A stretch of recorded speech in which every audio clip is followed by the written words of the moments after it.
মাটি কেটে ভাত খা, সিন্নি চালায় ভাত খা, অটো চালায় ভাত খা।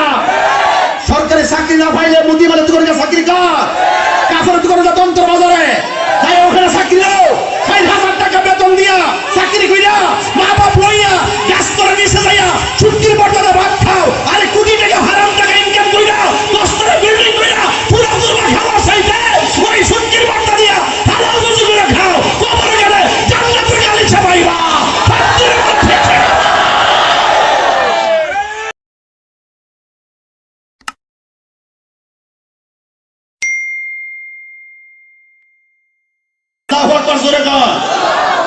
এই বেটাটার বয়স কত? ৬০, ৮০, ৭০ বছরের বেড়াটা হারিয়ে গেছে কেমনে? তোরা ২২ বছর হারিয়ে কেমনে? হঠাৎ হারিয়ে কম থাকবো? ৯:৩০ মোবাইল টিপ গাড়ি দাঁড়ানি বেশ করে না, কমটা সাইকেল হয়ে দিচ্ছে। এবার হারিয়েছি গা। আরে তাকির মানকে জানাস নি? এইবার এটা শৈলের জোর না, এটা এই মানের জোর। এটা গলা না, এটা মাইক। এটা পাওয়ার আছে। আর আমার জোরে বানা গেলি গা। আজকে থেকে আমার মস্তি না লাগবো, আমার মস্তি কি লাগে, কিন্তু আজকে থেকে ওয়াদা এখন মানে কই বাড়ি গেতে খামু, রিক্সা চালায় খামু, অটো চালায় খামু, সিন্নি চালায় খামু, কিন্তু হালাল খামু, আরাম খাইতাম না। বড় বড় টিয়ার স্বপ্ন দেখতেন না। যে ব্যক্তি অতি তাড়াতাড়ি ১০ তলা বিল্ডিংয়ের মালিক হতে চায় সে তত তাড়াতাড়ি দরিদ্র হয়। আল্লাহ যেমনি চলেননি আলহামদুলিল্লাহ। টিনের ঘরে আলহামদুলিল্লাহ, টিনের ঘরে ১,০০০ টাকা, ৫,০০০ টাকা, শুটকির ভর্তা, বুড়াগাড়া মাছ, পয়সাকের তরকারি। আহ কি মজা! যখন হালালটা খাই করে আল্লাহ তুমি আমার মদিনা যাওয়ার তৌফিক দাও, দেখবেন কবুল হয়ে গেছে। আর হারাম খাইয়া আমি মদিনা গেলে ১৪ মদিনা গেলে মনে হতো না। আছে বিমান দেবীরা যাবেন না, কিন্তু মনের ঘরে নবী পাইতেন না। আপনার ভিতরে আছে হারামের রক্ত। কথা বলেন,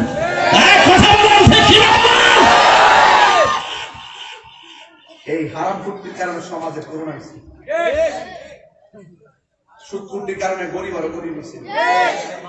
হেরার দোষ না, দোষ আমরা হেরার আব্বারা কি আইন না মসজিদের সভাপতি বানাই। বাবা যান আপনি আসুন বাবা, একটু টাইলসের টাকা লাগবে বাবা। সুদ কর্তৃকা টাইলসের টিয়াহার আমার দরকার আছে কি দরকার আছে? সুদ কর্তৃকা আমি টাইলসের টিয়া আইন না, সেটা টাইলসের টাকা আজীবনই হারামের টাইলসের উপরে মুসলিমের সাথে দিত। আরে রোহিঙ্গারি হারাম খুরের কাছ থেকে টেহাইন না আমরা টাইলস লাগাতাম না, সুদ কর্তৃকা টেহাইন না মাইক কিনতাম না, সুদ কর্তৃকা টেহাইন না টিপ কিনতাম না। দরকার হয় টিনের করে ভিতরে নামাজ পড়ি। বাবা ঠিক আছে নিও শেষ। কত ছিল তো একটা খাইয়েছি মাত্র না, এটা কাছে কাছে কাছে লাগবো।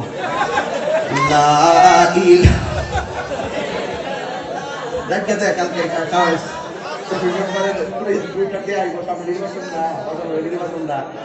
মারা বাদন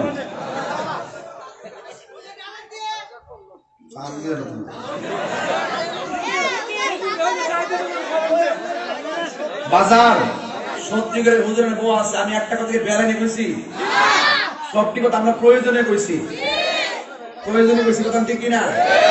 মুসলমান হইলে মুসলমান যদি মুসলমানের মত হইতে চান, ফিলিস্তিনে মুসলমানদের মত হইতে হবে। ফিলিস্তিনে মুসলমানরা কইতাছে এ ইসরায়েলের গুন্ডা বাহিনীরা, ইহুদি গোষ্ঠীরা, তোরা আমরা বোমা মাইরা আমরা ফিলিস্তিন দখল করতেছি, আর আমরা মসজিদে আকসা রক্ত করতাম, রক্ত দিয়ে আমরা জান্নাত দখল করতেছি। এরা মতো মুসলমানের কি বলে? এরা কই তোরা আমরা মাথার উপর দিয়ে বোমা মারস, মনে রাখিস তোরা বোমার উপরে আমরা রব আছে। ঠিক আছে নি? এগুলি ইমানি কথা। আর আমরা মনে করি যে থাক দে, অভাবে পড়ছি, থাক দে গামলা বইরা খায়া হই, মরণের ঘরে কি হইব না হইব কেউ দেখতো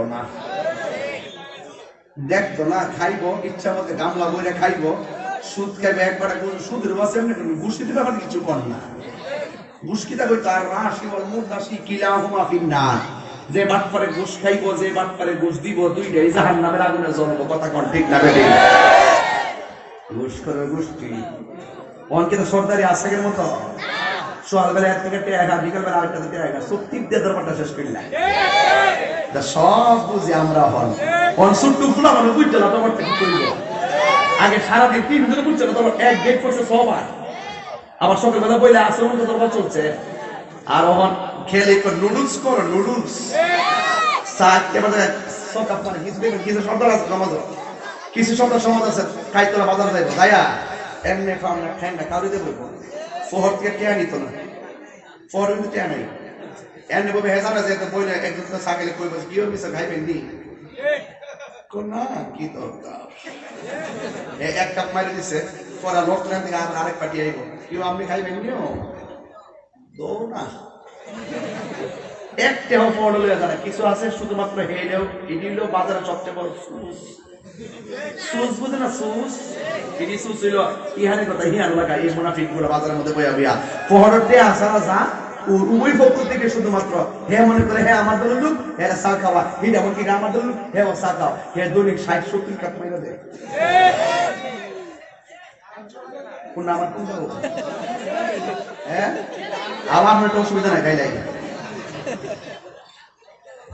ফামুকো খায়া বইলা নাই মুরব্বী রইল ঘরের সৌন্দর্য মারহাবা জোরে কোনে গেলে গা তা আমার কথা কি বেজার হইছেন রাগ করছেন রাগ করলে করছেন বাজান আমি হকের কথা কইছি অনেক জিদ নিয়ে আজকে ওয়াজ করছি এত রাগ ফেরে ওয়াজ করি না তবে এতটুকু বলবো সাহাবায়ে কেরামের মতন আমরা নবীকে ভালোবাসতে চাই কথা বলেন ঠিক কিনা তবে হারাম খায়া আল্লাহ রাসূল পাওয়া যাবে না হালাল খাইতে হবে কি খাইতে হবে হালাল আল্লাহর হাবিব বলছেন সাহাবায়ে কেরাম রে তোমরা কি লাগবে নবী গো দুনাবালির কারণে যুদ্ধের অস্ত্র তীর দেখি না রাসূল হাতটা বাড়াইতে দেরি সাথে সাথে আসমান থেকে মুসলধারে বৃষ্টি নাইমা শক্ত মাটি পিছলা হয়ে গেছে দুনাবালির মাটি শক্ত হয়ে গেছে বানাইছে কে আরো যারা বানাইছে কে আল্লাহ পারেনি বিশ্বাসটা রাখেন অতি তাড়াতাড়ি কিছু হইতে যায় না তাহিরি কিন্তু এমনি তাহিরি হইছে 22 বছর মারো আছে আসিনা বাজার কইতার বিনি 22 বছরের ভিতরে কাইতলার কোন মানুষের সাথে কইতার বিনিও কাইতলার কোন মানুষের সাথে বিয়াদবি করছে এমন কথা করা ছিল যে বিয়াদবি করছি ব্যবহার করে চলাফেরার ভিতরে আমার কোনো চলাফেরার গতি এবং রুটিনের মধ্যে কোনো ত্রুটি পাইছেন ওয়াদা করছি ওয়াদা রক্ষা করছি ভালোবাসি হক কথা বলে হ্যাঁ ওয়াজ করলে সবার পছন্দ হবে না সুদ করে যখন কইছি হ্যাঁ তো কইব জানি তো অন্য সুদ জানি কেমনে টিহা তুলো মুড়ে কয়া গেল কামটা বেশি ভালো করছি না জানি না খাইছিলাম অনেক কয়া লাগছে আমি তো জানি না রাইছি অন্ত কাজে পদে পদে কোনো হইব কথা কর ঠিক না বেটে ওই বেচারাদের জন্য কয়া দেওয়া যায় বাবা খাইছেন আর পেট থেকে বাইর করতে পারতেন না শুধু টিহা দেওয়া বল মাছ কিনে খাই দিয়েছেন পায়খানা ফেরা টয়লেটে বাপাই দিয়েছেন এটা কি আবার পায়খানাকে তুই লাইন না খাইতে দেবেন কোন কি তার আমার দায়িত্ব কি খাইয়া দিলাইছি খারেজ দিও আল্লাহর কাছে বলবেন আল্লাহ হারাম খাইছি সুদ খাইছি ঘুষ খাইছি আল্লাহ আমি ভুল করছি তাহির হুজুর ওয়াজ করছে এই সুদ খাইলে নাকি মায়ের সঙ্গে জিনা করার মতো নাউজুবিল্লাহ নাকি আল্লাহ আজকে মাফিলে তওবা করলাম জীবনে আমরা হারাম খামো না আপনি কি মনে করেন আল্লাহ আমি গুনাহ রাখবো আল্লাহ বলে গাফুর রহিম আল্লাহ ক্ষমাশীল রাসূল কয়ে হারানো টাকা ফেরত পাইলে বান্দা যেমন খুশি হয় বান্দা গুনাহ করার পরে আল্লাহর কাছে তওবা করলে আমার আল্লাহ তার চাইতে বেশি খুশি হয় যদি কথা সুবহানাল্লাহ তাইলে যুবক ভাইরা আমার সুন্দর ওয়াজ করলাম এবার আরেকটা ওয়াজ করে লাই গাঞ্জা খাইবা মদ খাইবা সুদ খাইবা যুবকরা আমার আব্বা আম্মারা অনেক ডিপ্রেশন করে যে ছেলেটা দিয়ে স্বপ্নে দেখছিলাম বড় হয়ে একদিন আমার জানাজা পড়াবে সেই ছেলেটা 12 বছরের কালে সুদ গাঞ্জা হাতে নিছে বাবা হাতে নিছে বাপ মার স্বপ্ন শেষ করে দিছেন আপনার জীবনটারে শেষ করে দিছেন আজকে থেকে ওয়াদা করে আমরা আর কোনোদিন নেশা করব না আর নেশা করব না যে বন্ধুরা আমরা নেশা খাওয়া শিখাইছে মনে হে হইলেন আপনার জনম শত্রু জীবনে একটা বন্ধু বাছাই করবেন কয়টা বন্ধু 5টা না একটা এটা বইয়ে গেলে আরেকটা এমন একটা বন্ধু বাছাই করবেন 3টার সময় ডাক দিন, দুস্থ রে বিপদে পড়ছি। দুস্থ খেতারা ফালায় দৌড়ায়, দুস্থ এই দুস্থ এমনকি বলতেছে আমি কাম দেখে তুই কি কর? দুস্থ কষ্টিটা হারাম খাইস না দুস্থ, সে আপনাকে হারাম পথ থেকে ফিরাই আনবে। কথা বলেন ঠিক না? ওই দুস্থ বানাবেন যে দুস্থ ফজর আজান দেওয়ার পরে ঘুম থেকে তুললে আপনাকে মসজিদে নিয়ে যাবে। আমরা বন্ধু বাছাই করতে পারি নাই, এই জন্য আজকে আমাদের এই অবস্থা। ফেসবুকে এক বন্ধু, সামাজিক ভাবে এক বন্ধু, চাকরি করতে গেলে আরেক বন্ধু, শিক্ষকতা জীবন করে আরেক বন্ধু। এই বন্ধু বন্ধু মিললে 8 বন্ধু মিললে 8টা পরামর্শ দেয়, হ্যাঁ জীবন ধ্বংস। কথা বলেন ঠিক না ঠিক?